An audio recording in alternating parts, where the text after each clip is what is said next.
Hi, this is A Wish for Wings That Work, an Opus Christmas story by Berkeley Breathed.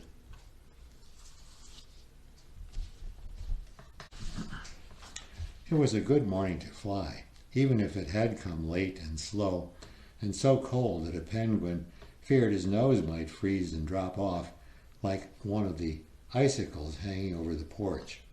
"Fly," Opus whispered to himself as he ran to the top of Duck's Breath Ridge at dawn to watch the snow ducks soar above. "Fly," he whispered as he lifted his wings and waited to be swept up beneath the fading Christmas moon with the other birds. But it was on mornings such as this that Opus's heart grew as cold as his nose. A penguin can surely say the word fly, but he cannot do it.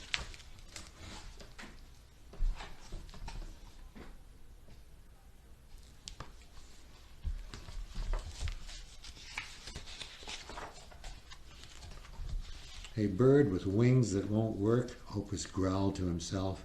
"What good is that? What good am I? I might as well have been born a snail or a slice of Melba toast." One day during lunch, he climbed to the statue in the park and offered to share his last pickle with the pigeons, but they just rolled their eyeballs around and moved away. "It is not our pleasure," they sniffed, "to share pickles with birds whose wings do not work."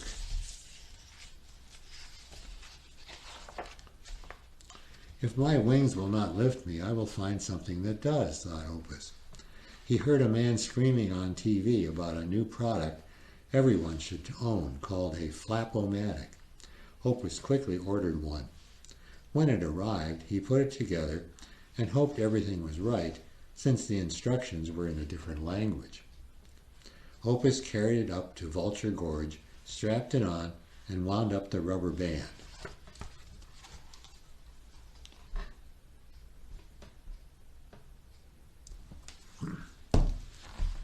Stepping to the edge, Opus looked down to the bottom, 3 miles below.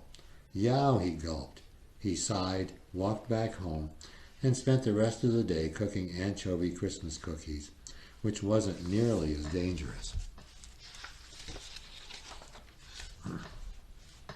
And then Opus knew what he should do. That night he sat in front of his warm fireplace, considered his words carefully, and wrote an important letter.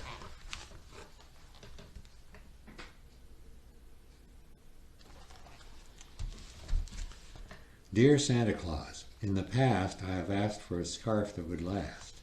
I have wished for new skates or some herring rum cakes. But since my wings sputter, at those times they should flutter, I thought you should know I need wings that will go."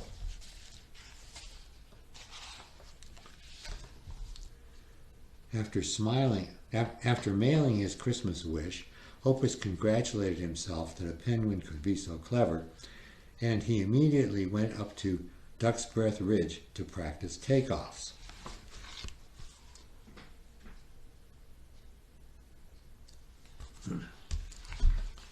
"Santa Claus will be bringing me new wings," announced Opus to a passing snow duck. "I shall be flying on Christmas morning." Christmas Eve soon arrived, and after leaving a note of welcome to Santa Claus in the fireplace, the penguin whose wings would not work tucked himself into bed. He burrowed down deep in his thick quilt, curled his knees up to his chin, scratched his nose one last time, and, as a flock of snow ducks drifted silently across the full Christmas moon, closed his eyes.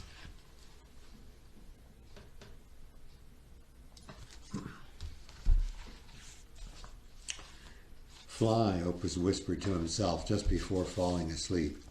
"I'll be flying on Christmas morning." And then he was snoring. Look, there, above the hills, above the clouds, a soft glow, growing brighter. What was it? It was much too early for the sun. Maybe it was a duck with a flashlight.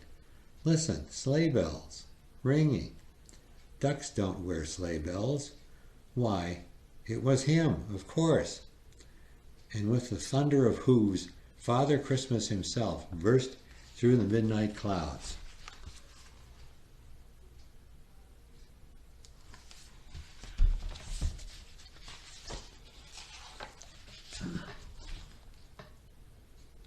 On over the countryside, Santa's sleigh swooped and glided and zoomed and, wait, there was a bump, a little thump, probably just some bumpy air.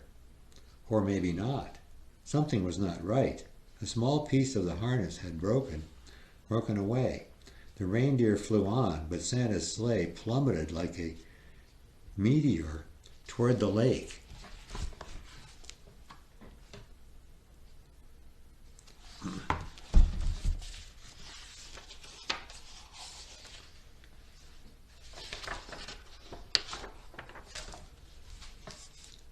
Hello, wake up, emergency, a voice hollered.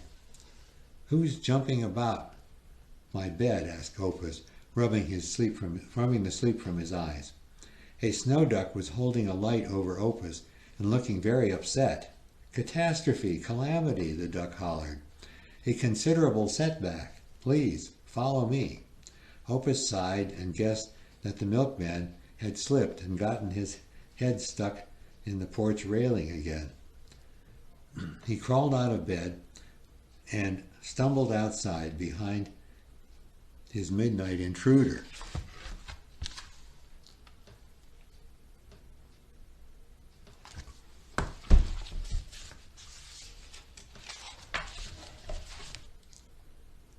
There, said the snow duck, and they pointed toward the dark lake.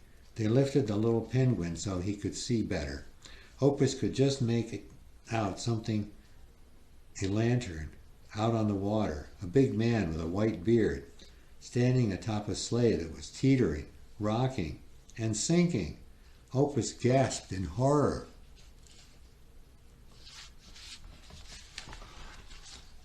There they are.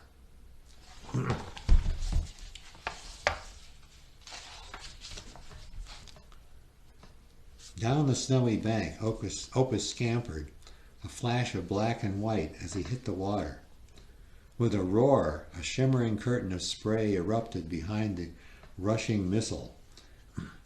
It held in the air for the longest seconds, catching the moonlight before falling.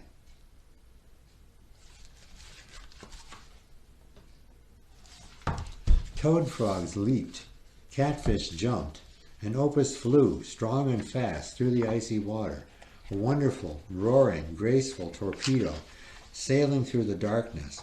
He was swimming and swimming, after all. Swimming, after all, is what penguins do best. There, whispered a snow duck from the water's edge. Look there, he said, pointing now for something that was moving toward them.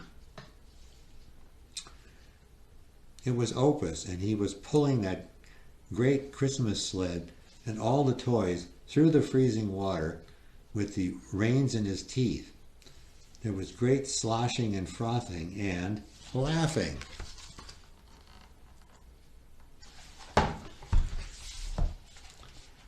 Somebody was laughing. Out from the sleigh, a deep voice of good cheer drifted in over the water. Ho, ho, ho, ho, it rumbled faintly. Ho, ho, ho, go! Opus stumbled, exhausted, onto the dock. His arms ached, and it hurt to breathe. He noticed many eyes watching him, and he tried his best to straighten his soggy red bow tie. He had brought the sleigh safely to shore. The reindeer were waiting there patiently. The large man in the red suit approached, grasped his hand, and shook it gently. Santa's wide pink face came down close, and his whiskers brushed Opus's ear. Opus noticed his kind eyes, one of which winked softly.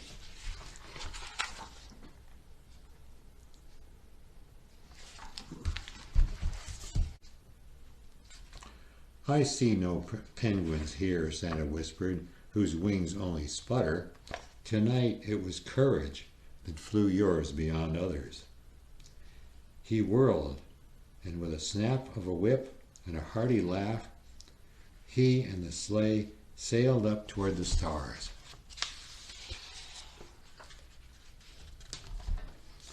Opus woke Christmas morning and stumbled sleepily to the door, but he found something besides the morning paper outside. He rubbed his eyes in disbelief. There on his front porch, and spreading out across his lawn and down the street, were hundreds, maybe even thousands, of smiling snow ducks. And each and every one wore a little bright red bow tie. Two of the ducks took hold of his arms and led him outside, where, slowly at first and then faster, they all began running and flapping their wings. "What's going on?" said Opus, but he already knew, for his feet weren't on the ground anymore. Over the street and above the houses, those ducks carried Opus until they were way, way above Duck's Breath Ridge.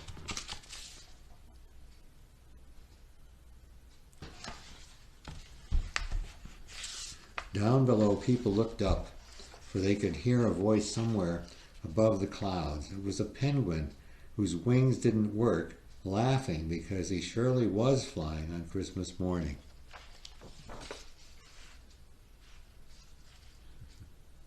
The end.